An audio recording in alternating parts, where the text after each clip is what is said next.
میں ایک دن جامعہ میں آیا تو رات کا پچھلا پہر تھا اور لائٹیں بھی آف تھیں، تو مجھے قرآن پڑھنے کی مسجد کے ہال سے آواز آ رہی تھی، تو میں رک گیا اور جا کر کے دیکھا تو مجھے کچھ دکھائی نہ دیا۔ خیر میں نے لائٹیں جلائیں تو پھر بھی مجھے کوئی بچہ بیٹھا نظر نہ آیا جو قرآن پڑھ رہا ہو، لیکن جس سمت سے آواز آ رہی تھی میں اس سمت بڑھا تو میں جب آگے گیا تو دیکھا کہ ایک بچہ سویا ہوا قرآن پڑھ رہا ہے۔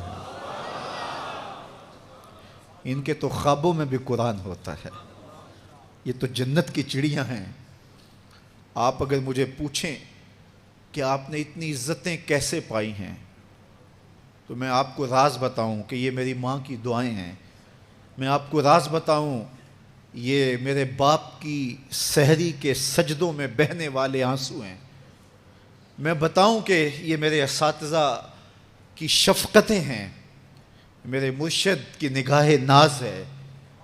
لیکن میں آپ کو یہ راز آج بتانے لگا ہوں کہ آج اگر میں عزت کی اس مسند پہ بیٹھا ہوں تو میں نے طلباء کی خدمت کی ہے۔ جب یہ سوئے ہوئے ہوتے تھے تو میں ان کی لیٹرینیں صاف کیا کرتا تھا۔ آج اللہ نے مجھے ان بچوں کے قدموں کے صدقے سے عزتیں دی ہیں۔ یہ حافظ قرآن بچے، یہ طلباء، یہ اللہ کے مہمان ہیں۔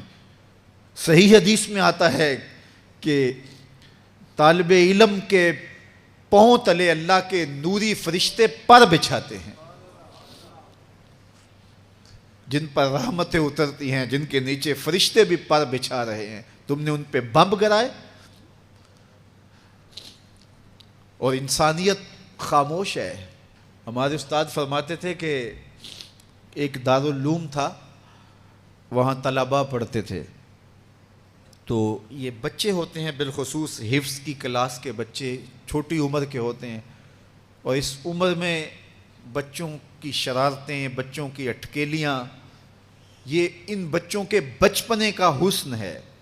بعض لوگ ہمارے پاس آتے ہیں کہ یہ بچہ شرارتیں بہت کرتا ہے، دم کر دیجئے، تو میں کہتا ہوں یہ شرارتیں ہی تو ان کی عمر کا حسن ہے۔ جب بڑے ہو جائیں گے تو یہ سنجیدہ ہو جائیں گے۔ وہ ایک شاعر نے کہا تھا مجھے اچھا نہ لگا بچوں کا جوان ہونا۔ جب چھوٹے ہوتے ہیں تو ان کی شرارتیں ان کا حسن ہوتا ہے، تو وہ سکول میں پڑھتے ہوں، وہ جامعہ میں پڑھتے ہوں، یا وہ کسی فیکٹری میں وہ معصوم بچے کام کرتے ہوں، کسی ڈھابے پہ چائے بیچتے ہوں، تو ان کی طبیعت میں وہ شرارتیں ضرور ہوتی ہیں۔ یہ ایک بچوں کے بچپن کا حسن ہے۔ تو وہ بچے تھے اور شرارتی مزاج تھا، اور ایک شخص ان کی خدمت کیا کرتا تھا۔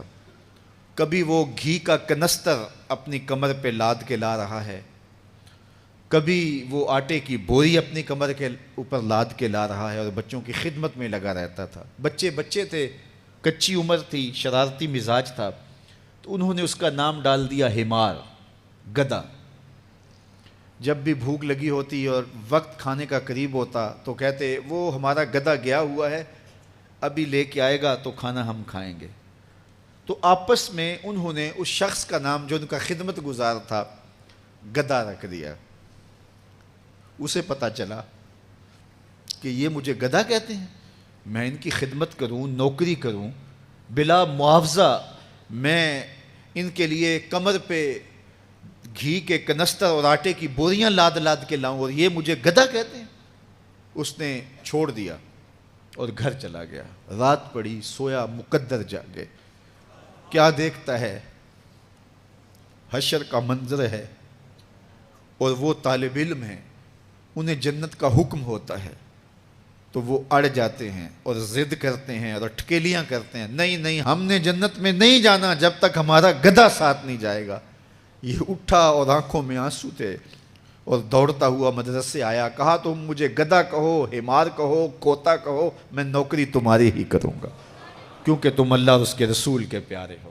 کتنے خوش نصیب ہیں وہ ماں باپ جن کے بچے حافظ قرآن بنتے ہیں۔ آپ کو پتہ ہے قیامت کے دن حافظ کا تو جو مرتبہ ہوگا وہ ہوگا ہی ہوگا، حافظ قرآن کے والدین کے سر پہ نور کا تاج رکھا جائے گا۔